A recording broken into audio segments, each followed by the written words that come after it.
स्वागत है आपका। आप देख रहे हैं इंडिया न्यूज। आयुष्मान भारत योजना को लेकर बीजेपी और दिल्ली की आम आदमी पार्टी सरकार के बीच बयानबाजी तेज हो गई है। आम आदमी पार्टी के संयोजक अरविंद केजरीवाल ने केंद्र की आयुष्मान भारत स्वास्थ्य बीमा योजना को लेकर पीएम मोदी पर पलटवार किया।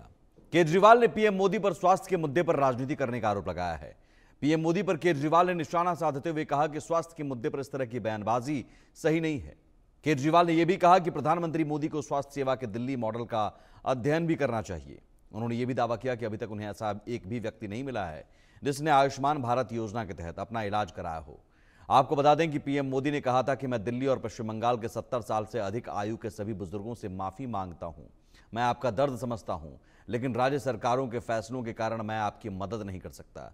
पीएम मोदी के इस बयान के बाद से आम आदमी पार्टी और टीएमसी हमलावर है।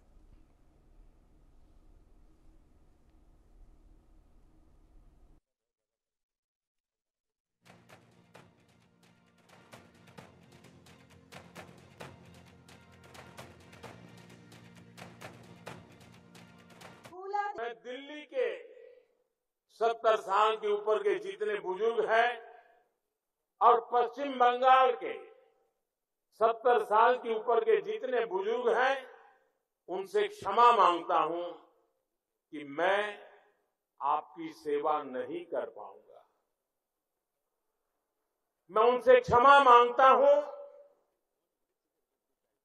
कि मुझे पता तो चलेगा आपको कष्ट है, मुझे जानकारी तो मिलेगी, लेकिन मैं आपको सहाय नहीं कर पाऊंगा।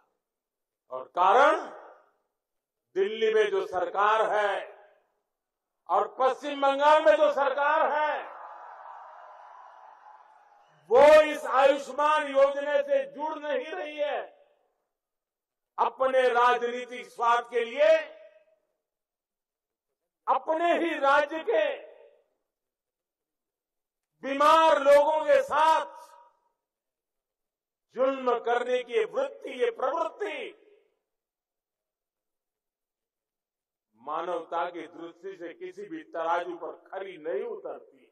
आयुष्मान योजना, मैं नहीं कह रहा, सीएजी का कहना है कि आयुष्मान योजना में बहुत सारे घोटाले हैं। आयुष्मान योजना कहती है कि आप जब अस्पताल में भर्ती होगे तब आपको 5 लाख रुपए तक का इलाज होगा।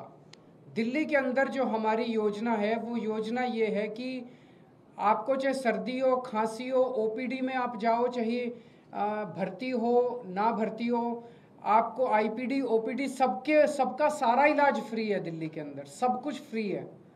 तो आपको 5 रुपए की क्रोसिन चाहिए या आपको 50 लाख रुपए या 1 करोड़ रुपए का इलाज कराना है, सब कुछ फ्री है। हमारा कोई 5 लाख रुपए तक की लिमिट नहीं है।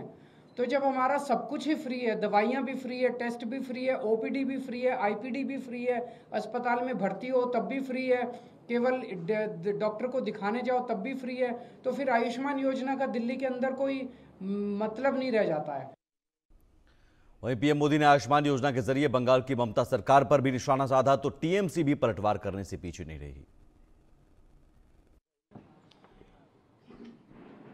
आप जो कर रहे हैं वो तो पूरी दिल्ली जान रही है, लेकिन अगर किसी गरीब को 5 लाख रुपए का फ्री इलाज मिल रहा है मोदी सरकार से, पूरे देश में मिल रहा है, आप उसको दिल्ली में क्यों रोक रहे हो अरविंद केजरीवाल?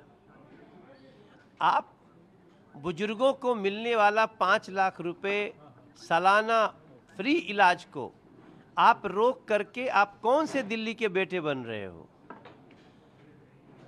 मैं समझता हूं कि आम आदमी पार्टी दिल्ली में और पश्चिम बंगाल में ममता बनर्जी की सरकार, ये दोनों लोगों ने गरीबों का और बुजुर्गों का जो ये हक मारा है, उसके लिए हम अपनी पूरी लड़ाई लड़ेंगे और दिल्ली की एक एक जनता खड़ी होगी इसके खिलाफ। हम कोर्ट में गए हैं और कोर्ट न्याय करेगा। ऐसी गरीब विरोधी और बुजुर्गों की सुविधा विरोधी सरकार को न्यायालय इनके खिलाफ सख्त कार्रवाई करेगा और हमारा योजना शुरू होगा। आयुष्मान, देखिए, आयुष्मान भारत जब हुआ उसका 2 साल पहले स्वास्थ्य साथी कार्ड इंट्रोड्यूस हुआ था। बंगाल में। देखा जाए तो Ayushman Bharat to some extent Swasthya Sathi जो इधर का फैसिलिटी है बंगाल का, उसका रेप्लिका है टू सम एक्सटेंट, लेकिन ठीक से रेप्लिका ये लोग कर नहीं पाया। जैसे स्वास्थ्य साथी फैसिलिटीज कार्ड, वो इशू होता है जो फैमिली का फीमेल हेड है उसका नाम में, तो ये एक तरह से एम्पावरमेंट ऑफ वुमेन है। आयुष्मान भारत में ऐसा कुछ सोचा नहीं गया क्योंकि वुमेन एम्पावरमेंट में बीजेपी विश्वास ही नहीं करता है। तो आयुष्मान योजना को लेकर पीएम के बयान पर बीजेपी और आम आदमी पार्टी के बीच तकरार जारी है, तो वहीं कांग्रेस का क्या कहना है, ये भी सुन लेते हैं। मेरे साथ कांग्रेस पार्टी के वरिष्ठ नेता और प्रवक्ता उदित राज जी हैं बातचीत करने के लिए। कल प्रधानमंत्री नरेंद्र मोदी ने आयुष्मान योजना का जिक्र करते हुए दिल्ली सरकार पे और बंगाल की सरकार पे निशाना साधा है। उनके बयान को किस तरह से आप देखते हैं? उनका साफ तौर पे आरोप है कि जहां पे उनकी सरकार नहीं है वहां पे आयुष्मान योजना का लोगों को लाभ नहीं हो पा रहा है। तो राजस्थान में सरकार तो बीजेपी की है, उत्तर प्रदेश में है, हरियाणा में है, आधे से ज़्यादा मरीज दिल्ली में वहाँ से आके पड़े हुए। तो अगर उनकी आयुष्मान योजना बहुत सफल है तो क्यों बिहार से, उत्तर प्रदेश से यहाँ आकर के कांग्रेस के ज़माने के बनाए हुए हॉस्पिटल में पड़े हुए हैं। सफदरजंग है, आरमल है, एम्स है, ये सब झूठ बोलते हैं प्रधानमंत्री। आयुष्मान योजना से कोई लाभ नहीं मिला है, केवल इनको प्रोपेगेंडा है, प्रचार प्रसार है और कुछ नहीं है। आगे बढ़ते हैं। जम्मू के अखनूर के बट्टल इलाके में हुई मुठभेड़ में 3 आतंकी मारे गए। इंडिया न्यूज की टीम उस मंदिर परिसर में पहुंची जहां आतंकियों ने बच्चों को कैद करने की प्लानिंग की थी और यहीं पर सुरक्षा बलों और